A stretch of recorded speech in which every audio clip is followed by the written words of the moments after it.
When cheating leads to success, but not for the cheater. It's a lengthy narrative, so feel free to skim it. I was searching for it the other day for someone who had requested, and when I found it, I read it and realized how deluded I had gotten with that guy. It made me sad because in the year that followed, I rapidly realized how poisonous our relationship actually was. He made me believe that everything was my fault, that I was weak and incapable of doing anything, that I had terrible agoraphobia to the point that I couldn't leave the home, and that I was scared of being alone.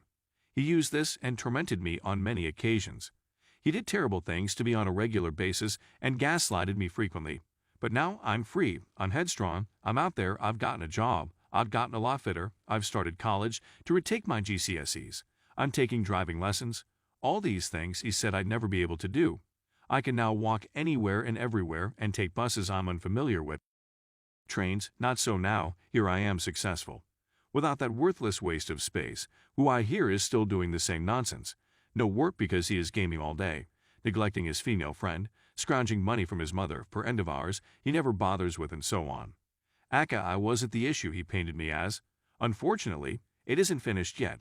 Despite the fact that we are divorced, he refuses to sign the clean break agreement and pay his portion of the divorce settlement. What's the point of publishing this? Well, I simply want to emphasize that just because someone cheats doesn't mean the world has come to an end. It may mean that your life is just getting started. Update. So my tale is a difficult one. It began on the 10th of February 2020 when my closest friend of 14 years and her 3-year-old child came to stay with us till she found a new place to live. I babysat her child for her while my husband took her to the store to purchase groceries. On one occasion, I was strolling with her, and she told me about her previous experiences with married guys. Oh, don't worry, of course, I know your spouse is off bounds. Everything was fine for a week, then I noticed something strange. He and her would frequently go into the kitchen alone, leaving me to babysit her son or watch TV by myself. I never believed anything was really happening, but I did start to wonder it was odd behavior, though I just figured I was jealous of the attention he seemed to be giving her. They did after all have a little more in common, but I just dismissed this as I was jealous of the attention he seemed to be giving her my husband, and I had been together for 9.5 years, married for 3 years this May. One night, I walked into the kitchen, and they both suddenly pulled apart from one another. I thought it was strange and told a friend about it, who agreed that it was very strange behavior. My husband told me he was just grabbing a fork for the pineapple he was eating and being the ever-devoted loving wife. I believed him. My best friend, whom I gave a place to live and food for, would never do anything like that to me. We were too close, and honestly, I didn't think my loyal, wonderful, loving husband would ever do it either. Life between us was great. Then February 22nd rolled around. My husband tells me he didn't love me any longer. He said he hadn't loved me since before we got married. And he continued to say things like, because of your autism, you so. After many hours of chatting, I left the home, saddened that my marriage was now ended. I had no clue there was an issue between us. So I phoned a marital counseling agency after asking my husband if he would be interested in trying it, and he had agreed. After a few days, I'm still hopeful that we can repair our relationship and get things back on track. I went back to my house to pick up a few items. I hadn't told him I was coming because it was my house and I didn't think it would matter. As I walked up the path, I saw someone run upstairs. I thought nothing of it at the time. When I opened the door, my BFF child came to greet me, happy to see me and wanting, so I left feeling discouraged. And it took a whole week and approximately 3 days for me to finally question my husband, whether he and her had gotten together. These are the messages that followed me. Hey, well, conspiracy theories are circulating a lot as a result of what you and your BFF are doing. Have you been unfaithful to me with her? I'll trust you if you claim you haven't, because I know you wouldn't do anything like that. But are you two a couple? I know it's a silly question to ask, but a lot of people have stated you have, and honestly, I need documentation to say I asked. Lol, even your best buddy felt you were cheating, haha. Husband, who came up with that plot? We've broken up, therefore whatever I've done with anybody now has nothing to do with you, and I didn't cheat on you. Me, a few individuals, my buddy was first to suggest it. I hope you aren't. I realize it's none of my concern, but BFF is like a sister to me. That would be the end of our friendship, but she did that. Dad believes it was all a ruse, that you threw me out so you could spend time with your BFF, haha. I was still shouting, haha, since the very concept made me laugh. and I felt you should know I wasn't taking the charges seriously because I didn't want to come off as crazed or envious. Husband: Well, your father is incorrect. You know my motives for the breakup, and it's ridiculous that you'd accuse me of it. But, as I already said, everything I do from now on will have nothing to do with you. Me: Are you sure? Husband: I see you're looking for an answer. The problem is that we have considered it. Yes, we did get together. I was upset and furious. It meant there was no hope for us. I needed to talk to my best friend. Certainly, she would feel awful. Could she really have done that to me after all I had done for her? Me: I opened the door to my house, give you and your kid a place to live, and this is how I'll be compensated? BFF: Oh, you make it seem like this was all planned, but it wasn't. Me: Does it mean you're okay with getting involved with my husband? BFF: Technically, you two are no longer together. Me: I can't believe you would betray me like this. I don't care about the things you don't do. BFF: And here's one of them. You stabbed me behind my back. BFF: I'm not blaming anybody. But it takes two to tango. Yes, I should not have done it. No, I am not proud of what I have done. And yes, I have been terrified of telling you. I know I've lost you as a friend and another, and that's bad, and I don't blame you for not wanting to speak to me again, TBF. I really appreciate how much you have helped me over the years, particularly now, and I thank you, and you surely do not deserve this. I'm not going to cut it, but please accept my heartfelt apologies. I honestly believe she only apologized because she was caught out. Later that day, I was told that they had started a relationship 2 days after I left the house. I was angry, I hated them both, and she certainly owed me far more than before. A lot of people suggested that I kick them out and reclaim my home, but I'm too nice, and they both had nowhere else to go. I wasn't going to send them to the streets. The house she was supposed to move to was a better location for me personally. I suffer from anxiety and agoraphobia, so leaving the house from where I live is very difficult for me. That coupled with not being able to drive is even more difficult. So I asked my BFF if she could keep my house and I take hers. My house is in a better location for her, and since she doesn't have any problems leaving my house to go out places, it would be better for her than me.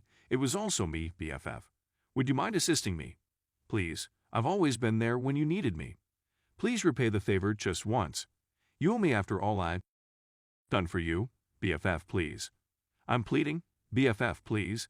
That is my residence. Me? Please, BFF, I offered you my house when you had nowhere else to go. I lost a lot for you, please. I helped you when you needed it the most. I babysat your kid while you were gone. I was a shoulder for you. Please, I gave you my home. Can't you reciprocate? Please, BFF, I implore you. BFF, I'm not giving up that home. It's not fit for our requirements. My house was literally built for families to live in. Me? I did you a huge favor and lost a lot for you. Well, it could be suitable for you. Besides, child will grow. Can't you at least try and find somewhere else downtown? BFF, it isn't you who is homeless right now. I could have demanded you leave after you stabbed me in the back for all the good I did, please. I'm sure your spouse will be more than delighted to assist you in getting the home in the form you want. I'm desperate, and you're not confined like I am. The messages continued. Frankly, I knew she would never say yes, but felt I should point out my entire argument because it would show just how ungrateful and nasty she truly was. She continued to off my house in ways that don't even make sense, saying it wasn't suitable for a child despite the fact the house is in amazing condition. There is literally nothing wrong with the house at all. She even made light of my inability to leave the home. I was stuck. I couldn't go home because my husband said it wouldn't be fair to the child to be in such a tense situation, so I had to stay with my parents.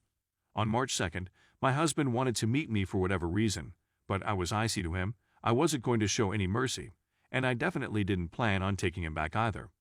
But as we sat in the car talking, he began to into my arm and said how much he wanted our lives to return to normal, how much he regretted getting with my BFF and really wanted us to be on good terms, how much he missed me and couldn't sleep knowing I wasn't in his life any longer, so I chose to give him another chance. I didn't make that decision lightly, but I knew I had to be on my guard. He consented to get tested in order to show himself to me. He went right home, broke up with his BFF, and remained at his mother's place for 2 days while my BFF gathered her belongings and departed for her new home, which was far from ready for her and her small kid to live in comfortably. We ended up getting together that night, despite my intention not to. That week was both wonderful and awful for me. I began to love him again, and I spent a lot of time telling him that we were okay and that I thought we could make it. He would simply grin and say he hoped so, but he informed me on one occasion that he still had emotions for BFF. He spent the entire week telling me how much he loved me, how much he wanted me, how much he chose me, and how much he wanted our relationship to work, how he felt bad that he hadn't given our relationship a chance to fix itself, and I believed him. I proved a lot to him, that I could change for him, and I spent the week making sure he knew that. But of course, everything came to an end on March 16th, when I returned home, and he was behaving strangely.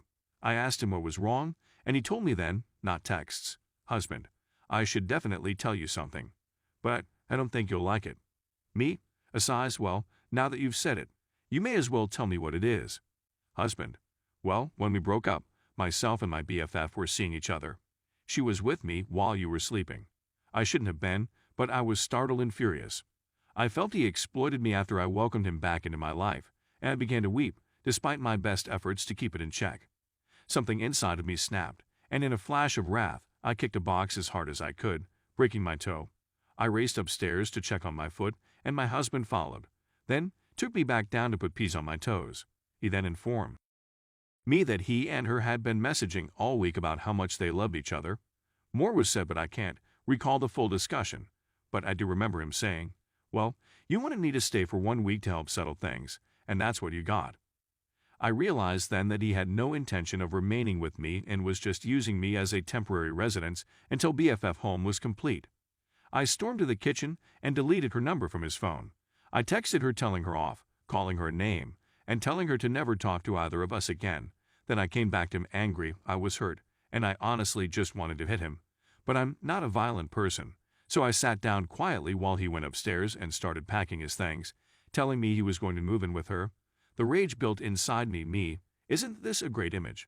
It's a shame it didn't mean anything to you. I threw it hard on the ground. The frame but the picture and glass were okay. He became enraged and began approaching me, yelling at me for being so immature. He stormed past me and I followed, picking up another picture. Oh, and this one. Just after we finished our wedding dance practice, and you're making the flowers for our wedding cake. When I dropped it on the ground, it broke to pieces, strangely symbolic of my heart and how his cruel comments had caused me to. I felt so used and useless that I just started yelling at him. Me, how are you going to do this to me again? You're an evil jerk. I can't use the actual term on here, since I don't like to swear, but he really did make me flip.